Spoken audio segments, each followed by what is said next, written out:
Breaking prediction now, and the Oracle is live outside the Star Casino with a preemptive update on facial covering.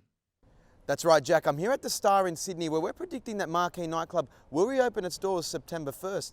Now we know that Victorian Premier Daniel Andrews has announced a mandatory mask order, and I can tell you that marquee will adopt a similar policy, requiring all patrons to wear a mask inside the popular nightclub.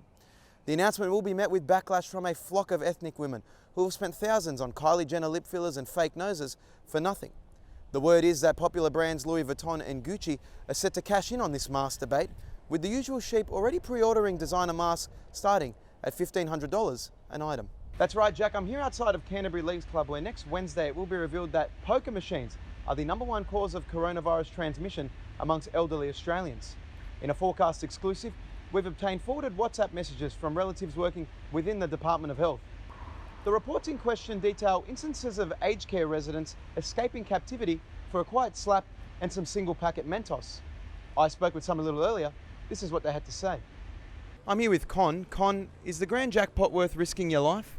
Mate, if it's my time to go, it's my time to go. So what would your range be? 5, 10 cent hits? $10 hit. $10 hits? Yeah. Have you consulted a professional about your sick addiction? Sorry? Between this and your cigarette addiction, how much do you say you cost yourself a week? 5,000-6,000 a year. 5,000-6,000 a year. You've got a very sick problem. Would you feel safer if they bought the poker machines into your aged care facility? What? No, I doesn't live there. And You don't live in a facility? no. You're not in an aged care facility? No. You sure? I'm positive. Look at me. I'm a young man. Do you feel safe taking this gamble with your life, playing the pokies? Oh, no, I don't. I don't feel safe. I'm joined by the Oracle. Big month, Jack. It sure was. After NRL star Kurt Capewell was spotted in an all-male adult film, you said it would be the last time he'd be found in such a production. I will have to retract that, Jack. It's now being reported that Kurt is set to reprise his role in the much-anticipated sequel, My Big Fat Greek Glory Hole 2. I'll be checking that out.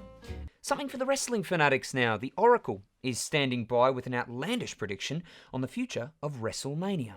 That's right, Jack. WWE's flagship event could well be making its way down under because I'm predicting that New South Wales Premier and resident hot mess Gladys Berejiklian will be tendering an official bid to host WrestleMania 39 here in Sydney. This would obviously be a massive boost for the New South Wales economy and Sydney tourism, with WrestleMania drawing thousands of fans from across the world.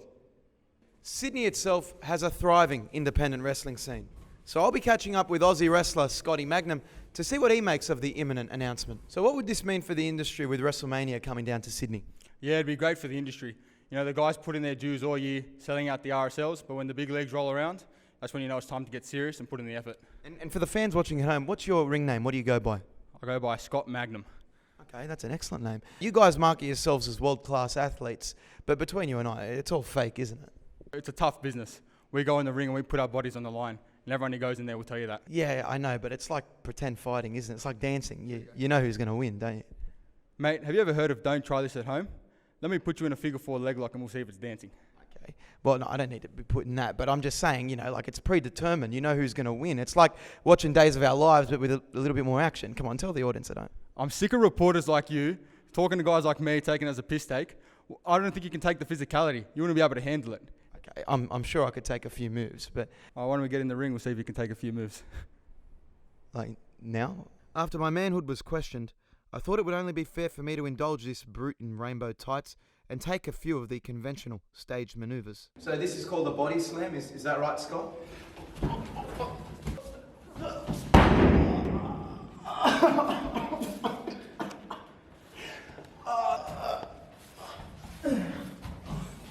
What's this?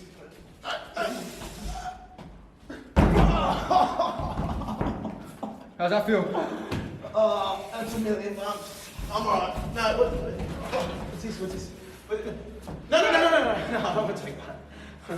No. Oh. What's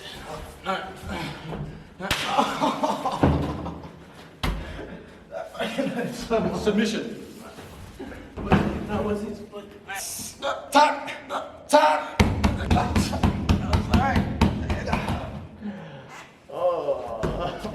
As a long-time fan and admirer of professional wrestling, I've got nothing but respect for these gladiator athletes.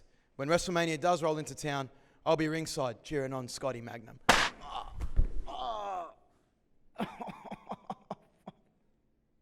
In a Forecast exclusive, the Oracle sat down with Cardi B earlier this week at Genius Studios to greater understand the meaning behind some of those more vulgar lyrics. Ms. B, are you at all concerned that your alarmingly flippant use of the word hoe could normalise the term amongst minors? You know, to some people, a hoe is a bad word. I think we could say most people. To me, it's not a bad word. Like, to me, a hoe is a bitch that f***ing and doing what she gotta do for bread. Like, That's appalling. Do you ever think before you speak? I don't got a filter in my mouth. Like, I don't filter what I say. That's fairly self-evident. Let's turn to the elephant in the room, WAP. Now, your colleague Megan Thee Stallion uses the words, "pay my tuition just to kiss me on this wet-ass pussy." Is she inferring that sex is somewhat transactional? If you're gonna be a hoe, then shit, bitch, like, put a price on that tag. It is a free market economy, so... Fuck out of here. Lyrically, you're untouchable right now. I mean, with bars like, I want to gag, I want to choke, I want you to touch that little dangly thing, that swing in the back of my throat. Now, what's the thought process that goes behind these bars? I don't suck the dick. I eat the dick. You know what I'm saying? Cardi, stop. I ain't worried. I take that whole nut. Like, real bitches take the whole nut. Real bitches, if you're listening to the program, take note. If you've ever been in a moving vehicle, chances are you've seen one of these. But have you ever wondered who they are and where they come from? Well, the Oracle has, and he has some questions. That's right, Jack. Since the dawn of time, the Aussie battling breadwinner has been a staple on the construction site. Hard-working, disciplined, and physically outstanding. I'm predicting that by the end of 2020, this type of work will be a thing of the past, and nowhere is that more evident than in traffic controlling, or lollipopping, to use the more affectionate term. You've all seen them, these reasonably attractive, beer-guzzling Irish women. But how are they doing it? Are they here legally? And is this just another example of the Aussie worker copping a kick in the proverbial balls? Apologies, Jack, I did say these women are somewhat attractive. I'm here with Ashley. Do you prefer the term lollipop lady or lollipop person? Lady. Between this and your OnlyFans account, do you have any other sources of income? No, that's it, mate. Can I have a go? Was it difficult doing a 2-day course of wrist movement? It's unclear at this stage whether these Irish workers are aware of what they're doing or whether they're just willfully ignorant. How many destroyed lives at poorly communicated intersections will it take before we realise that these potato-munching, inebriated, Conor McGregor-loving duds just aren't up to it? It's not my place to say, Jack, but I, for one, won't stand for it. Back to you in the studio. So, what are you doing tonight? Get the fuck away from me. You're not Irish. Sorry. We're going to cross live now to Brisbane, where the Oracle is standing by with an update on the NRL's latest sex scandal. That's right, Jack. I'm here outside the Brisbane Magistrates Court, where the teenager convicted of releasing a revenge porn tape of herself and Bronco stalker Tony Staggs is set to appeal the decision after she's been charged with illegally distributing the raunchy footage.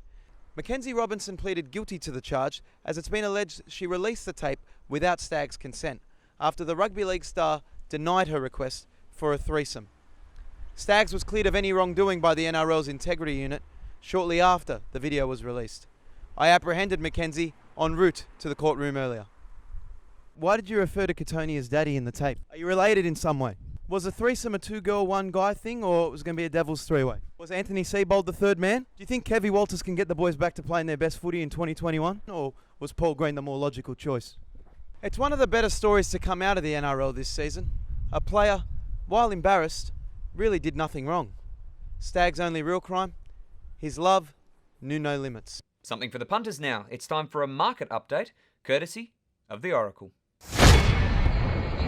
That's right, Jack. The second wave is the talk of the town. I thought we coward punched that curve flat, but much like King's Cross, it looks as if restrictions are making a slow and steady comeback. There's been some movements in the coronavirus markets. Like picking a first try scorer, you can pick the first COVID cluster. We've got casino at $3.50, the footy at $5, nursing home the short price favourite at $1.80, and if you like value, we're giving 10,000 strong protest a cracking price at $2.20. You can look to throw that in your same state multi, because we're also giving great odds on the over-under number of corona cases, with over 60 cases in New South Wales, firm there at $1.90. On a lighter note, associate and former lover of convicted sex offender Jeffrey Epstein, Ghislaine Maxwell. Now, she's been charged with the enticement of minors and child sex trafficking. Now, we're all hoping she does stay alive, obviously, but what are punters thinking? There has been some movement in the cause of death markets, with murder surprisingly good value at $4. She could well go out like old mate Jeff, with voluntary euthanasia flying under the radar at $2.20, and natural causes, the outsider, at $100. Let's hope those CCTV cameras stay on this time round. That's all I've got time for, Jack. As always, gamble responsibly.